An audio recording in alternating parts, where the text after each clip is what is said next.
उससे पहले मैं आप दोनों को एक चीज दिखाना चाहता हूँ। मेरे पास कुछ है जो शायद आप दोनों के लिए एक मुनाफे का सौदा होगा।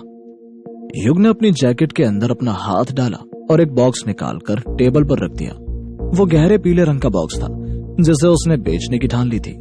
सामने बैठे सेठ हर्षवर्धन ने डंडे से उस बॉक्स को अपने पास खींचा और डब्बा खोलकर उस पत्थर को देखने लगा। उसे देखकर सेठ की आंखों में एक चमक आ गई। युग को पता चल गया कि वो उस पत्थर की मोह में फंस गया है। उस पत्थर को देखकर सेठ ने अपनी उंगलियों को बारी बारी टेबल पर फेरते हुए कहा, ये पीला जेट पत्थर है, किस मोल में खरीदा तुमने इसको? अमूमन हर व्यक्ति अपने सामान का मोल दूसरों को सही नहीं बताता, पर मैं बताऊंगा आपको। मैंने इसे 9 लाख में खरीदा, वो भी कुछ दिन पहले ही। इतना कहकर युग चुप हो गया और सामने बैठे आदमी को आंखें केंद्रीय करके देखने लगा। आंखें अब भी उसकी अपने काबू में नहीं थी, इसलिए उसे बस इतना दिखा कि उस आदमी ने एक छोटी बोतल अपने कपड़ों के बीच छिपा कर रखी है। सेठ ने कुछ सोचने के बाद अपने कपड़ों के बीच से वही लाल शीशे की बोतल बाहर निकाली जिसमें शहद जैसी कोई चिपचिपी चीज भरी हुई थी। वो चिपचिपी चीज गाढ़े लाल रंग की थी। उसने उस चिपचिपी चीज की कुछ बूंदें उस पत्थर पर डाल दी और फिर उसे एक कपड़े से साफ करने लगा। एक ही झटके में वो पत्थर सूरज की रोशनी जैसा चमक उठा। युग की आंखें मचल गई, क्योंकि ऐसे किसी लिक्विड के बारे में उसने सुना भी नहीं था। उस लिक्विड को देखते ही युग ने धीमी आवाज में कहा, ये क्या है? ये कैसी चीज थी? डाला क्या आपने उस पे? उस सेठ के चेहरे पर घमंड भरी मुस्कान आ गई और उसने शीशी को जेब में रखते हुए कहा, समझ जाओगे, अभी मार्केट में घुसे हो, अभी तो बहुत सारी चीजें देखने को मिलेंगी तुम्हें। वैसे इस पत्थर को रखना है तुम्हें अपने पास या इसे बेचना चाहते हो? क्योंकि इसकी कंडीशन को देखकर मैं इसे खरीदने को तैयार हूं। टेबल पर हल्के हाथों से अपने हाथ पटकते हुए युग बोला, दोगुना दाम चाहिए मुझे इस पत्थर का। अगर डील मंजूर है तो ये आपका हुआ, वरना ये एक बार फिर इस डब्बे में कैद हो जाएगा। ओह, तरीका अच्छा लगा मुझे तुम्हारा। डील मंजूर है मुझे। हाँ, लेकिन मैं ये जानना चाहता हूँ कि हमेशा ऐसी गर्मजोशी से रहते हो? बगल में खड़े वीरदास जी अपने हाथों को रगड़ते हुए बोले, ये लड़का जवान है सेठ जी, लेकिन इसकी प्रतिभा बिल्कुल उच्च दर्जे की है। उम्र का अंदाजा ये सही तो लगाता ही है, लेकिन ये किस्मत का भी धनी है। काम आएगा ये आपके बहुत। युग को वीरदास जी की बातें समझ में नहीं आई, इसलिए वो थोड़ा कंफ्यूज हो गया और अपने बालों को खुजलाते हुए कहने लगा, मैं समझा नहीं। मुझे लग रहा है कोई और भी बात है जो आप दोनों मुझसे कहना चाहते हैं। क्या मैं जान सकता हूँ कि वो बात क्या है? अपने साइड में रखे हुए एक लिफाफे को सेठ ने युग के सामने फेंकते हुए कहा, युग, हम चाहते हैं तुम हमारे साथ चलो मुंबई, एक नीलामी में, जहां भारत के ही नहीं विदेशों से भी कुछ लोग नीलामी में आएंगे। वो नीलामी भव्य होगी। वीरदास जी ने बताया कि तुम सीखना चाहते हो। सीखने के लिए एक नीलामी से बेहतर कोई दूसरी चीज क्या ही होगी? मैंने सुना है कि 4 दिन पहले हुई एक नीलामी में तुमने कुछ नायाब ढूंढा। सेठ बोलता जा रहा था, लेकिन युग की नजरें उस कार्ड पर जा गड़ी थी जो उसके सामने रखा था। ये इनविटेशन कार्ड उस पुराने वाले इनविटेशन कार्ड जितना बेहतर तो नहीं था, लेकिन इसकी खूबसूरती भी कुछ कम नहीं थी। सच तो यह था कि जितनी जल्दी हो सके युग दूसरी नीलामी में जाना चाहता था। युग जवान था, इसलिए उसमें गर्मजोशी भी ज्यादा थी। कोई भी फैसला करने से पहले वो औरों की अपेक्षा कम सोचता था। जब से उसे आंखों की शक्ति मिली थी, तब से उसकी किस्मत ने भी उसका साथ देना शुरू कर दिया था। कार्ड को गौर से देखने के बाद युग ने फौरन कहा, मैं चलूंगा मैं इस नीलामी में। किस दिन चलना है हमें? आज नहीं, बल्कि अभी 1 घंटे में हमारी मुंबई की फ्लाइट है। युग चौंक गया, क्योंकि ये सुनने की उसको बिल्कुल भी उम्मीद नहीं थी। उसने एक बार फिर से वही बेचैनी महसूस की जो उसने पहली नीलामी में जाने से पहले की थी। वो कुछ बोल पाता उससे पहले ही सेठ बोल पड़ा, जो भी तुम्हारे इक्विपमेंट्स हैं उन्हें जल्दी से लेकर एयरपोर्ट पहुंचो।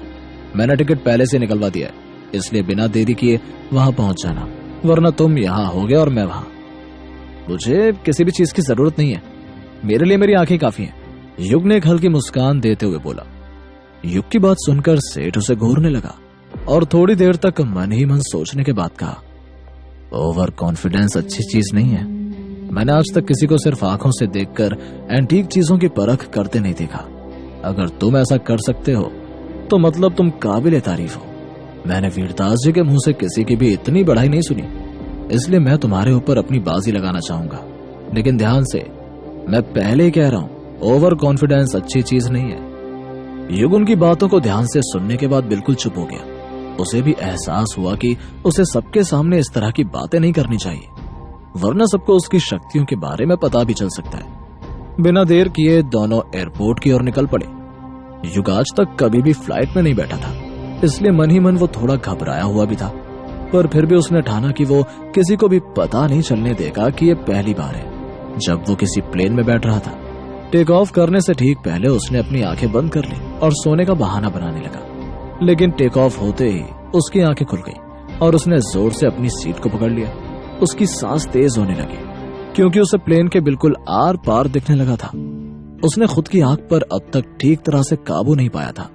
उस वक्त उसे वहां ऐसा लग रहा था जैसे वो खुद हवाओं में उड़ रहा हो। वो किसी देवता की तरह उसने एक चीज को रोकना चाहा, लेकिन आंखें फिर भी कंट्रोल में नहीं आ रही थी। हवा को चीरते हुए वो आसमान की ओर बढ़ने लगा। पक्षी उसके अगल बगल से गुजर रहे थे। तभी कसकर उसने अपनी दाहिनी आंख बंद कर दी और एक ही झटके में सब कुछ नॉर्मल हो गया। हाफते हुए युग को देखकर बगल में बैठे सेठ ने कहा, क्या हो गया भाई, सांसें इतनी तेज क्यों हो गई?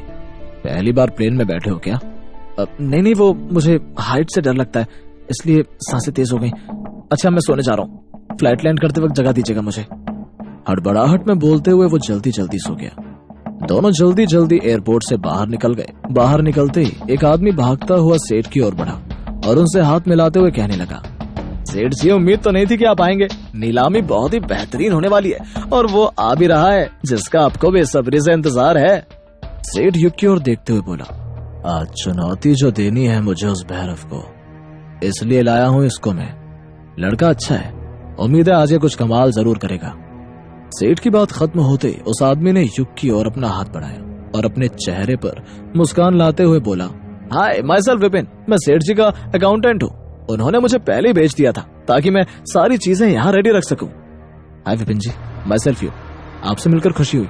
उम्मीद है आज हम कुछ बड़ा करेंगे। युग ने अपना हाथ विपिन के हाथों से मिलाकर कहा और तीनों एक खूबसूरत सी कार में बैठकर अपनी मंजिल की ओर निकल गए। कार शहर के भीड़ भाड़ से होते हुए एक क्लब के सामने जा पहुंची। उस क्लब को देखकर युग को बड़ा अजीब लगा। उसने उस वक्त उस घड़ी में खुद से कहा, कैसे लोग हैं, नीलामी के लिए निकले या दारू पार्टी के लिए? यहाँ कर गलती तो नहीं कर दी मैंने। अभी मैं घर पर रहता तो कम से कम चैन से अपनी आंखों पर काबू पाना तो सीखता। तभी बगल में बैठा विपिन ने युग के हाथों को छूकर कहा, कहाँ खो गए? ये मत सोचना कि वहाँ दारू शराब और लड़कियां मिलेंगी, बस हमारे पीछे आओ, तब तुम्हें इस जगह की सच्चाई पता चलेगी। चलो हमारे साथ। तीनों आगे बढ़ने लगे। तभी एक मोटा चौड़ा लंबा आदमी उनके सामने आ गया। उस आदमी के मुंह में एक मोटी सी सिगार थी और चेहरे पर अजीब हंसी। पहले तो उसने सिगार का एक गाढ़ा कश अपने फेफड़ों के अंदर खींचा और फिर उस धुएं को युग के मुंह पर उड़ेलते हुए युग से बोला, क्यों भाई सेठ, क्या हाल चाल है? नीलामी में आए हो तो पैसा तो है ना, या पिछली बार की तरह फिर हारने का इरादा है? ठीक है, कोई बात नहीं, डील हार जाना तो गुस्सा मत करना मुझ पर, इतना तो चलता रहता है बिजनेस में। सॉरी अंकल, हमारे पास टाइम नहीं है, हम यहाँ आपसे मेल जोल बढ़ाने नहीं आए, नीलामी में मिलेंगे। रास्ते में चलते हुए यारी दोस्ती करने का वक्त नहीं है हमारे पास, माफ करना, अब हमें जाना पड़ेगा। युग ने उस धुएं को अपने चेहरे के पास से हटाते हुए कहा। सिगार लिए आदमी ने हाथों में पकड़े हुए सिगार को तोड़ दिया और गुस्से से अपनी भारी आवाज में बोला, ए लड़के, तुझे पता नहीं है मैं कौन हूं? ठीक है, नीलामी में मिलता हूं मैं तुम सबसे, रास्ते में बता देना इस चूजे को मेरे बारे में। युग ने उस बूढ़े के साथ खड़े आदमियों के कपड़ों में अपनी आंखों की शक्ति की वजह से अनजाने में झांक कर देखा, वहां ब्लैक कलर की गन खोसी हुई थी। उसे देखते ही युग ने चुप्पी साध ली और तीनों तेजी से बिना बोले उस क्लब में घुस गए। अंदर हर और जवान लड़कियां नाच रही थी। शराब धुएं जैसा हवाओं में उड़ता जा रहा था। म्यूजिक इतना लाउड था कि सीने की धड़कन तेज होने लगी। लोग हवाओं में झूम रहे थे और एक दूसरे को चूम रहे थे। कोई नजरें सेकता जा रहा था। अचानक एक लड़की शराब के नशे में युग की बाहों में आ गिरी और उसे देखकर मुस्कुराने लगी। युग ने उसे खुद से दूर किया और आगे बढ़ता चला गया। तीनों वीआईपी सेक्शन से होते हुए किचन में जा घुसे। किचन के अंदर थोड़ा और आगे बढ़ने पर उन्हें एक महिला दिखी जो एक खूबसूरत शेफ थी। उसने तीनों का इनविटेशन कार्ड लिया और कार्ड पर लिखे गए पिन को एक दरवाजे पर डाला। सामने एक लिफ्ट आ गई। तीनों उस पर सवार हो गए। युग को यह सब बहुत ही अजीब लग रहा था। उसे ऐसा महसूस हो रहा था कि उसने यहाँ आकर गलती कर दी। जैसे लिफ्ट खुली उसे कुछ बूढ़े आदमी दिखाई दिए जो एक बड़े से दरवाजे की ओर बढ़ रहे थे। उन्हें देखकर युग मन ही मन बड़बड़ाया, ये जगह तो उसके बिल्कुल उलट है। ऊपर जितना शोर है नीचे उतनी शांति। ऊपर सिर्फ जवान लोग थे, नीचे उतनी कम। मुझे ऐसा क्यों महसूस हो रहा है कि आज कुछ गलत होने वाला है मेरे साथ, कुछ ऐसा जिसकी मैंने उम्मीद भी न की हो। क्या सच में युग के साथ कुछ गलत होने वाला था? क्या सच में नीलामी में कुछ बड़ा होने वाला था? क्या होगा कहानी में अगला ट्विस्ट? जानने के लिए सुनते रहिए नजर का खेल। ऊपर नौजवान पार्टी में लोग पैसे उड़ा रहे थे और नीचे चल रही उस नीलामी में बूढ़े पैसा कमा रहे थे। आमतौर पर ये नीलामियां दुनिया की नजरों से बहुत दूर होती हैं, लेकिन आज यहाँ कोई आ पहुंचा था उन बेड़ियों को तोड़ने। युग जो दुनिया के सच से अनजान था, आज वो उससे रूबरू होने वाला था। तीनों तेजी से चलते हुए उस आवाज की ओर बढ़ रहे थे जहाँ नीलामी चल रही थी। 9 करोड़ 1, 9 करोड़ 2 और 9 करोड़ 3 डील पैक्ड। ये महारानी का हार कपूर खानदान के नाम हो गया। हॉल के अंदर घुसने से पहले उन तीनों को प्रवक्ता की आवाज सुनाई दी, लेकिन अंदर जाने से ठीक पहले सेठ ने युग को रोक दिया और उसे घूरते हुए कहा, दोबारा से भैरव के मुंह मत लगना। मैं था इसलिए तुम बच गए, वरना तुम्हें कब का खत्म करके किसी नाली के कोने में फेंक दिया होता। खुद की सलामती चाहते हो तो इस जगह पर अकेले मत घूमना, वरना तुम्हें नहीं पता कि क्या हो सकता है यहाँ। युग थोड़ा घबरा गया और 2 कदम पीछे हटता हुआ बोला, तुम्हें सब पहले बताना चाहिए था, मुझे यहाँ लाने से पहले। मैं आता ही नहीं, मैं जा रहा हूँ यहाँ से। तेज धड़कनों को अपने दिल में समेटे हुए युग लिफ्ट की ओर बढ़ने लगा। वो लिफ्ट के बाहर लगे बटन को बार बार दबाता है, लेकिन लिफ्ट खुलती ही नहीं। सेठ के साथ खड़े विपिन ने युग की ओर देखते हुए कहा, तुम्हें लौट आना चाहिए। उस लिफ्ट से कोई भी ऊपर नहीं जा सकता जब तक नीलामी ना पूरी हो जाए तब तक। ओए लड़के जल्दी करो, मेरे साथ आओ। वहाँ अकेले खड़े रहना इस वक्त सेफ नहीं है, उसके आदमी कुछ भी कर सकते हैं तुम्हारे साथ। अचानक से लिफ्ट खुलती है और सामने मुंह में सिगार लिए भैरव खड़ा था। युग उसे और उसके आदमियों को देखकर डरता नहीं, लेकिन फिर भी दांत पीसते हुए सेठ के पास आ जाता है और वो सभी एक साथ नीलामी हॉल में घुस गए। उन सबको देखते ही हलचल बढ़ गई। वो सभी अपनी अपनी जगहों पर बैठ गए और नीलामी एक बार फिर से शुरू हो गई। आज की दूसरी चीज लोहे की कुल्हाड़ी है, जिसे रुद्रमा देवी ने एक युद्ध के दौरान इस्तेमाल किया था। जैसे कि सबको पता है, यहाँ किसी भी चीज की कोई भी शुरुआती कीमत नहीं होती, आप लोग सीधे बोली लगाना शुरू कर सकते हैं। इस प्रवक्ता की आवाज थोड़ी भारी थी, उसके शब्दों में एक ठहराव था, पिछली बार की नीलामी वाले प्रवक्ता से बिल्कुल विपरीत। तभी पीछे बैठे एक आदमी ने आवाज लगाई, 13 करोड़, मैं इसके लिए 13 करोड़ देने को तैयार हूँ। सामने बैठा एक आदमी हंसता हुआ बोला, मैं इसके 15 दूंगा, लेकिन मैं इस कुल्हाड़ी के 20 करोड़ देने को तैयार हूँ। 13 करोड़ की बाजी लगाने वाले आदमी ने एक बार फिर से बोला, लेकिन इस बार उसकी आवाज में गुस्सा था। अरे यार, ये दोनों फिर शुरू हो गए। युग के पास बैठे एक आदमी ने बड़बड़ाते हुए कहा। उसे सुनकर युग विपिन को देखने लगा। विपिन तुरंत समझ गया कि युग क्या पूछना चाह रहा है, इसलिए वो उसके कान के पास आकर फुसफुसाया, यहाँ ये सब नॉर्मल है। यहाँ निकाली के दौरान कई बार बिजनेस में 2 प्रतिद्वंदियों का सामना हो जाता है और वो इसी जगह को युद्ध का मैदान समझ लेते हैं। सेठ ने बताया कि तुम हर चीज की उम्र पता कर लेते हो, क्या तुम मुझे बता सकते हो कि उस कुल्हाड़ी की उम्र क्या है? ये सुनकर युग के मन में एक ख्याल आया और उसने खुद से कहा, कई दिनों में मुझे अपनी शक्ति का इस्तेमाल करे, यही मौका है जब मैं अपनी शक्तियों का इस्तेमाल कर सकता हूँ। कहीं ऐसा तो नहीं कि इस नई शक्ति को पाने के चक्कर में मैंने अपनी पुरानी शक्ति खो दी हो। नहीं, मुझे जल्दी से देखना होगा। युग ने अपनी मुट्ठियों को बांधा और ध्यान से उस कुल्हाड़ी को देखने लगा। उसकी सांसें तेज हो गई क्योंकि उसे प्रभा मंडल दिख ही नहीं रहा था। उसने और जोर से मुट्ठी बंद करके ज्यादा फोकस किया तो सामने ग्रे कलर का मोटा सा प्रभा मंडल पाया, जिसके आसपास 740 रेखाएं थी। अब 740 वर्ष पुरानी है वो चीज, शायद कुछ साल आगे पीछे भी हो सकते हैं, पर इससे उस चीज की कीमत में फर्क नहीं पड़ता। विपिन ने कुछ नहीं बोला। वो कुछ कदम आगे बढ़ा और वहां लगी एक बुकलेट पर देखने लगा। बुकलेट देखते ही विपिन चुपचाप आकर दोबारा से वहीं बैठते हुए कहने लगा, वो इतना सटीक कैसे हो सकता है? वो 740 साल ही पुरानी है और तुमने इतनी दूर से देखकर उसकी उम्र का अंदाजा लगा लिया। ये अविश्वसनीय है। यह सुनकर युग ने अपनी जीभ को हल्के से दांतों से काटा, क्योंकि गलती से उसने विपिन को उस कुल्हाड़ी की बिल्कुल सटीक उम्र बता दी थी। नीलामियों का सिलसिला चलता रहा, लेकिन सेठ हर्षवर्धन उस चीज का इंतजार कर रहे थे जो उन्हें खरीदनी थी। तभी प्रवक्ता की आवाज आई, ईसा मसीह के आने से पहले हमारे देश में एक राजा हुआ करते थे जिन्हें दुनिया के सबसे महान योद्धाओं में गिना जाता है। महाराज अशोक से जुड़ी ये चीज इतनी पुरानी है कि अब तक इसे खत्म भी हो जाना चाहिए था, लेकिन न जाने क्यों ये अब भी जिंदा है। प्रवक्ता की आवाज सुनते ही सेठ और विपिन ने युग के हाथों को जोर से पकड़ लिया। युग समझ गया कि वो सभी इसी चीज के लिए यहाँ आए थे। देखिए, महाराज अशोक के द्वारा इस्तेमाल किया गया वो भाला जो वो शिकार के लिए इस्तेमाल किया करते थे। काफी सालों तक ये भाला पृथ्वी के अलग अलग हिस्सों में भटकता रहा, लेकिन आखिरकार ये अब हमारे पास है। आप सभी इसके लिए बोलियों की शुरुआत कर सकते हैं। युग ने हिस्ट्री की किताबों में पढ़ा था कि महाराज अशोक का इतिहास 2000 सालों से भी ज्यादा पुराना है। उस भाले के बारे में सोचकर उसे एक अजीब सी बेचैनी होने लगी। तभी बगल में बैठे सेठ ने धीमी आवाज में उससे पूछा, युग, क्या ये भाला असली है? तुरंत बताओ मुझे, क्योंकि मेरे सालों के ज्ञान के अनुसार ये बिल्कुल असली है। युग शांत रहा और ध्यान केंद्रित करने लगा। जिस चीज को वो पहले आसानी से कर लेता था, अब नई शक्ति आने के बाद वही चीज उसके लिए मुश्किल हो गई थी।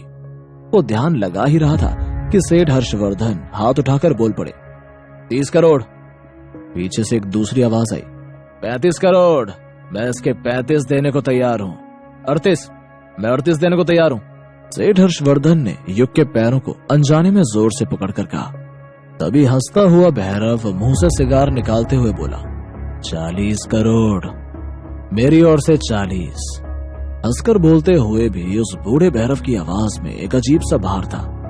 मैं 45 दूंगा, मुझे किसी भी कीमत में ये भाला चाहिए। ये कहते हुए सेठ हर्षवर्धन के मन में बेचैनी आने लगी। मैं 48 करोड़ देने को तैयार हूँ। हर्षवर्धन, तुम मुझे रोक नहीं पाओगे। सेठ के हाथ कांपने लगे। अपने माथे पर आ रहे पसीने के सैलाब को उन्होंने रोका और ऊपर की ओर देखकर भगवान से कुछ मनाने के बाद बोला, 50, मैं 50 करोड़ देने को तैयार हूँ। आज मैं ये बाजी नहीं हारने वाला। युग अब भी ध्यान केंद्रित किए जा रहा था, पर तभी अचानक से वो अपनी जगह पर खड़ा हो गया और चिल्लाते हुए बोला, ये भाला नकली है। ये सिर्फ 2 साल पुराना है, ना कि 2000 साल पुराना। यहाँ हर किसी को बेवकूफ बनाया जा रहा है। एक ही झटके में नीलामी रुक गई। हर कोई युग की ओर देखने लगा। कोई कुछ बोलता उससे पहले ही सेठ ने युग को खींचकर उसे उसकी जगह पर बैठा दिया और फिर बड़बड़ाते हुए कहने लगा, लड़के, मैं खुद देख सकता हूँ कि वो चीज असली है। इतना ज्ञान मुझे भी है। तुम्हें यहाँ लेकर आ गया, इसका मतलब ये नहीं कि मैं अनाड़ी हूँ। युग एक बार फिर से उस भाले पर नजरें फेरता है और अंतर मन में खुद से कहता है, 2 प्रभा मंडल, वो भी अलग अलग रंग के। इसके करीब दूसरी रेखाएं भी नहीं है। ये नकली है।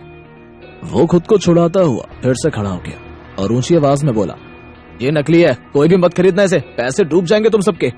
एक साथ नीलामी में बैठी भीड़ में हलचल मच गई। हर कोई अलग अलग तरह की बातें करने लगा। तभी स्टेज पर खड़े प्रवक्ता ने कहा, ये भाला असली है। जिस किसी को भी लगता है कि ये नकली है, वो स्टेज पर आ सकता है। युग अपने आसपास मौजूद सारे लोगों को देखने लगा, लेकिन वहां कोई भी उसके अलावा खड़ा नहीं हुआ। मन ही मन उसे डर भी लग रहा था, लेकिन फिर भी हाथों की मुट्ठी बांधकर वो स्टेज की ओर बढ़ने लगा। हर कोई उसे देखता हुआ कुछ न कुछ बातें किए जा रहा था। स्टेज पर पहुंचने पर प्रवक्ता ने उसे गौर से देखते हुए कहा, ठीक है, आपको लगता है कि अगर ये नकली है तो मैं यहाँ जितने भी विशेषज्ञ हैं उन सबको स्टेज पर बुलाऊंगा। सच क्या और झूठ क्या, ये हमें यही पता चल जाएगा। जितने भी विशेषज्ञ यहाँ मौजूद हैं, सब कृपया स्टेज पर आ जाइए। 2 बूढ़े व्यक्ति और एक अधेड़ उम्र का व्यक्ति नीलामी में शामिल लोगों में से खड़े हो गए और बिना देरी करे स्टेज पर आकर उन्होंने कई सारे इक्विपमेंट से उस भाले की जांच करना शुरू कर दिया। स्टेज पर खड़े प्रवक्ता ने हाथों से इशारा करते हुए बोला, सर, आप दोनों भी आ जाइए जो इस चीज को खरीदना चाहते हैं। ये पहली बार था जब किसी आम से लड़के ने नीलामी के बीच किसी चीज को नकली कहा। घड़ी की टिक टिक आगे बढ़ती जा रही थी और वहां मौजूद सबकी सांसें थमती जा रही थी। हॉल में शोर भी काफी बढ़ गया था। युग की धड़कनें इतनी तेज हो गई थी कि उसके बगल में खड़ा आदमी भी उसे सुन सकता था। आगे क्या होगा ये सोचकर उसका कलेजा फटता सा जा रहा था। कदम जो उसने आगे बढ़ा दिए थे उसे अब वो वापस कैसे खींच सकता था। उसने अपने नाखूनों को अपने हाथ से अब तक इतना काट दिया था कि उसमें से खून का रिसाव भी होने लगा था। तभी एक विशेषज्ञ ने अपने कदम आगे बढ़ाए और स्टेज के बिल्कुल किनारे आ गया। उसने बिना कुछ सोचे समझे माइक में बोला, हम तीनों ने जांच कर ली है और हम तीनों ही इस नतीजे पर पहुंचे हैं कि ये भाला असली है। इसमें कुछ भी ऐसा नहीं है जिससे इसे नकली कहा जा सके। पीछे सिगार पीते हुए भी भैरव ने भी दहाड़ते हुए कहा, ये सब इस सेठ की चाल है। भाला नहीं खरीद पा रहा तो इस लड़के को झूठ बोलने के लिए लेकर आ गया। ये लड़का इसी के साथ आया है। इन दोनों को ही इनके लिए सजा मिलनी चाहिए। कानून तो यहाँ आ नहीं सकता, हमें ही इन्हें सजा देनी होगी। ये सुनकर सेठ गुस्सा कर चिल्लाया, वो मेरे साथ आया लेकिन मैं खुद अब कह रहा हूँ कि वो एक बेवकूफ है। गलती हो गई जो मैं इसे यहाँ लाया। इसके साथ जिसको जो कुछ करना करे, मुझे उससे मतलब नहीं। इसको मारो पीटो जला दो, लेकिन मुझे बीच में मत डालो। कोई कुछ नहीं करेगा। मैंने भाले के मालिक को बुला दिया है। जो भी नुकसान होगा उनका ही होगा, इसलिए सजा भी वही देंगे। धिक्कार भरी निगाहों से युग को देखते हुए उस प्रवक्ता ने माइक में कहा। युग का शरीर थर थर कांपने लगा। उसे नहीं पता कि वो अब क्या करे, लेकिन इस जगह से भागना भी उसके लिए नामुमकिन था। एक ही झटके में उसका माथा पसीने से भर गया और हाथ पैर सुन्न पड़ने लगे। लीजिए, भाले के मालिक आ गए हैं। इस लड़के के साथ जो कुछ भी करना है अब वही डिसाइड करेंगे। प्रवक्ता की बात सुनकर युग ने अपनी नजरें उठाई और अपने सामने उसने मिस्टर माधवन को आते हुए देखा। उसके चेहरे पर एक मुस्कान आ गई और उसने राहत की सांस लेते हुए बाकी लोगों को देखा। अचानक से युग की नजर माधवन के हाथों पर पड़ी। आज उन्होंने दूसरी अंगूठी पहनी थी जिसके प्रभा मंडल के आसपास 200 रेखाएं थी। और फिर युग की नजर मिस्टर माधवन के चेहरे पर पड़ी जहां एक काले प्रभा मंडल के आसपास 1999 रेखाएं थी। उसे समझ नहीं आया कि ये क्या हो रहा है, इसलिए उसने 4-5 बार अपने सिर को हिलाया और एक बार फिर से उनकी ओर देखा, लेकिन फिर भी कुछ नहीं बदला। युग ने बिना देरी करते हुए आंखों की शक्तियों का इस्तेमाल करके देखा तो उनके शरीर में दूसरी और कोई भी पुरानी चीज नहीं दिखी। यानी उस दिन काली अंगूठी की उम्र 1999 साल नहीं बल्कि माधवन की उम्र 1999 साल थी। एक ही झटके में उसका शरीर जमीन पर गिर गया और आकाश गंगा की सबसे गर्म चीज मानो उसकी आंखों में तैरने लगी। उसका जमीन पर गिरा शरीर जलन के मारे तड़पने लगा। क्या युग को जो चीजें दिख रही थीं वो सही थी? क्या युग अपनी शक्ति में उलझने वाला है? क्या होगा कहानी में अगला ट्विस्ट? जानने के लिए सुनते रहिए नजर का खेल।